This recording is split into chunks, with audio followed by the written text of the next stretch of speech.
আজ দিনভর ঠাসা কর্মসূচি রয়েছে প্রধানমন্ত্রী নরেন্দ্র মোদীর। তবে তারই আগে সকালে কলকাতার গঙ্গাবক্ষে তিনি নৌকো চড়ে ঘুরলেন গঙ্গাবক্ষে। এক্স হ্যান্ডেলে সেই ছবি পোস্টও করেছেন। মাঝি মাল্লাদের সঙ্গে কথাও বললেন। এক্স হ্যান্ডেল পোস্টে তিনি লিখেছেন, প্রত্যেক বাঙালির কাছে গঙ্গার মাহাত্ম্যই আলাদা। বাংলার আত্মার ভিতর দিয়ে বয়ে যায় গঙ্গা। নদীর উপরে বসে আরও একবার পশ্চিমবঙ্গের উন্নতির জন্য দেওয়া প্রতিশ্রুতির কথা উচ্চারণ করেছি।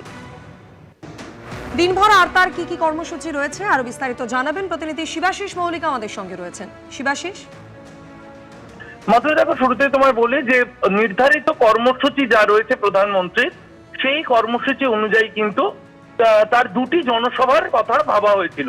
প্রথম জনসভা হচ্ছে দমদম লোকসভার অন্তর্গত পানিহাটিতে অভয়ার মা রত্না দেবনাথ, যেখানে প্রার্থী রত্না দেবনাথ সহ দমদম লোকসভার এবং ব্যারাকপুর লোকসভার প্রার্থীদের হয়ে প্রচারে যাবেন প্রধানমন্ত্রী নরেন্দ্র মোদী।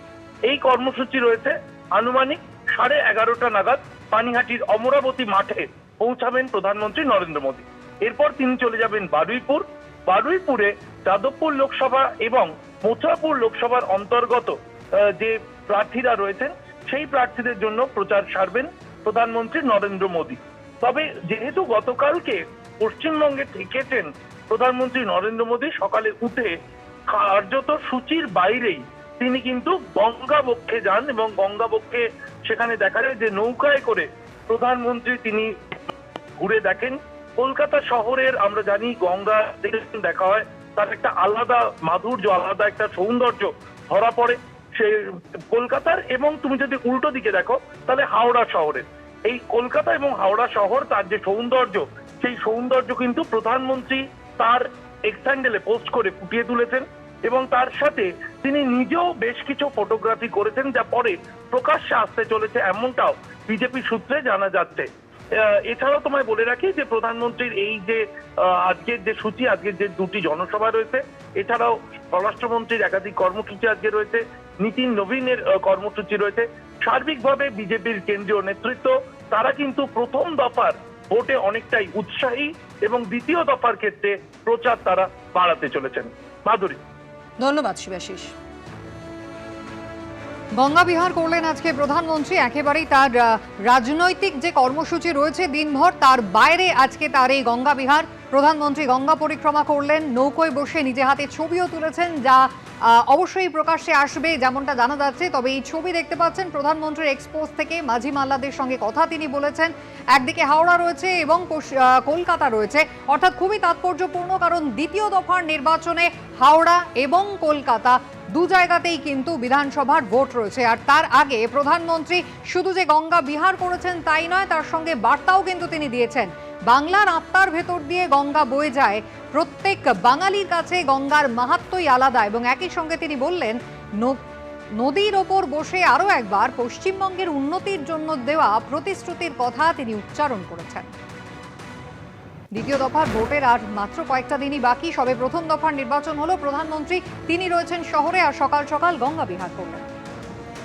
জয়প্রকাশ মজুমদার তৃণমূল কংগ্রেস মুখপাত্র রয়েছেন আমাদের সঙ্গে টেলিফোন লাইনে। জয়প্রকাশ বাবু, আপনার মনে থাকবে বিহার বিধানসভা নির্বাচনের পর প্রধানমন্ত্রী বলেছিলেন গঙ্গা বিহার থেকে কিন্তু পশ্চিমবঙ্গের ওপর দিয়েই বয়ে যায়। আর আজকে একেবারে দ্বিতীয় দফার প্রচারে রাজনৈতিক কর্মসূচি তো রয়েছে, তার বাইরে গিয়ে একেবারে গঙ্গা বিহার করলেন এবং বলছেন নদীর ওপর বসে আরও একবার এ রাজ্যের উন্নতির জন্য দেওয়া প্রতিশ্রুতির কথা তিনি উচ্চারণ করেছেন।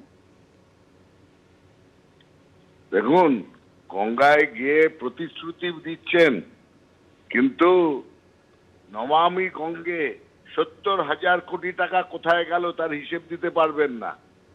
ওনার সময় এই গঙ্গার জলে নমামি গঙ্গা পরিষ্কার করবে বলে 70,000 কোটি টাকা দেওয়ার কথা ছিল পশ্চিমবঙ্গের গঙ্গার জন্যে। সে টাকা কোথায় গেল? প্রতিশ্রুতি দিচ্ছেন আর ওদিকে পেছনে পেছনে মানুষের টাকা লুট করছেন, ব্যাংক লুট করছেন, নমামি গঙ্গের টাকা লুট করছেন।